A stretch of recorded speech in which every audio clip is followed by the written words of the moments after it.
হল কমিটির মধ্যে আমরা প্রায় 593 জন সদস্য।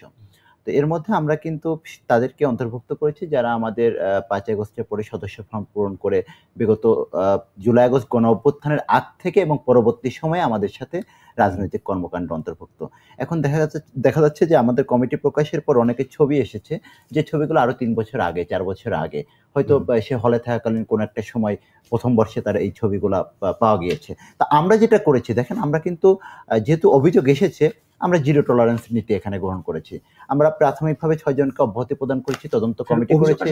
আপনারা তদন্ত করে দেখেছেন? না, অভিযোগ আসার পরে আমরা প্রাথমিকভাবে দু একজনের এর মধ্যে এসেছে যে তাদের পদ ছিল কিন্তু তারা তথ্য গোপন করেছে। এখন দেখেন কেউ যদি তার তথ্য গোপন করে অনেক কিছু আসলে আমাদের প্রাথমিকভাবে জানা সম্ভব হয় না। যখন আমরা প্রকাশ্যে জানতে পেরেছি তখন কিন্তু আমরা ব্যবস্থা গ্রহণ করেছি এবং ব্যবস্থা গ্রহণ করে এখন তদন্ত কমিটি চলমান আছে, তারা তাদের কার্যক্রম চালাচ্ছে। পরবর্তীতে আমরা আবার ব্যবস্থা গ্রহণ করব। নাহিদুজ্জামান শিপন, আপনি এখন ছাত্র রাজনীতি করেন। বাংলাদেশের মানে মেইন স্ট্রিম রাজনীতি আপনাদের দলের অন্য দলেরও যখনই আমরা দেখি যে কোথাও চাঁদাবাজি কিংবা কোথাও কোনো অরাজকতা কিছু একটা হয়, ভাঙচুর হয় কিংবা হত্যাকাণ্ড হয় কিংবা গ্যাঞ্জাম হয়, তখন বলে যে ওরা ডিজন করা যে তারা আমার সদস্য ছিল না বা আমরা এটা দেখলাম তাদেরকে আমরা বহিষ্কার করেছি। একই রকম হয়ে গেল না? না, বাংলাদেশের ৫ আগস্টের পরবর্তী সময় থেকে একমাত্র আমরাই একটি ইতিবাচক রাজনীতির সূচনা ঘটিয়েছি। বিগত ১৫-১৭ বছরের যে কলুষিত রাজনীতি, সেই কলুষিত রাজনীতির বিপরীতে গিয়ে আপনি দেখেন যে আমরা ৫ আগস্টের পরবর্তী সময়ে বাংলাদেশ জাতীয়তাবাদী ছাত্র দলের হাজার হাজার নেতাকর্মীকে আমরা বহিষ্কার করেছি অব্যাহতি। যখন যেখানে যার অপরাধের সম্পৃক্ততা পাওয়া গিয়েছে তার বিরুদ্ধে আমরা সাংগঠনিক ব্যবস্থা গ্রহণ করেছি। আজ পর্যন্ত কেউ আমাদেরকে বলতে পারবে না যে আমাদের বিরুদ্ধে কোনো অভিযোগ এসেছে কিন্তু আমরা তার বিরুদ্ধে ব্যবস্থা গ্রহণ করিনি। এটি আমাদের জন্য ইতিবাচক রাজনীতির সূচনা।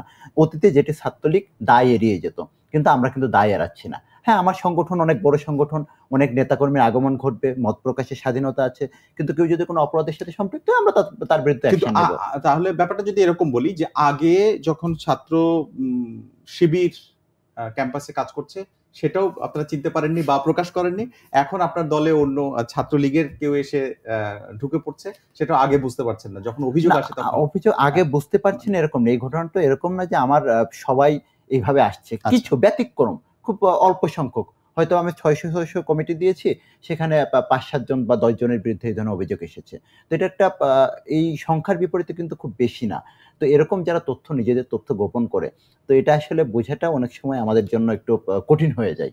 আচ্ছা, একটা ছোট প্রশ্ন, সেটা হচ্ছে ৯ সেপ্টেম্বর ডাকসু নির্বাচনের কথা বলা হয়েছে। এই যে এখন ক্যাম্পাসের পরিস্থিতি এবং ছাত্র রাজনীতির যে আলোচনা হচ্ছে এবং যে ধরনের সিদ্ধান্ত প্রশাসন থেকে দেওয়া হয়েছে, মিটিং হচ্ছে আপনাদের সাথে, আপনার মনে হয় কিনা ডাকসুতে এটা প্রভাব ফেলবে? এবং আমার মনে হয় ফেলবে। এটা কি রকম?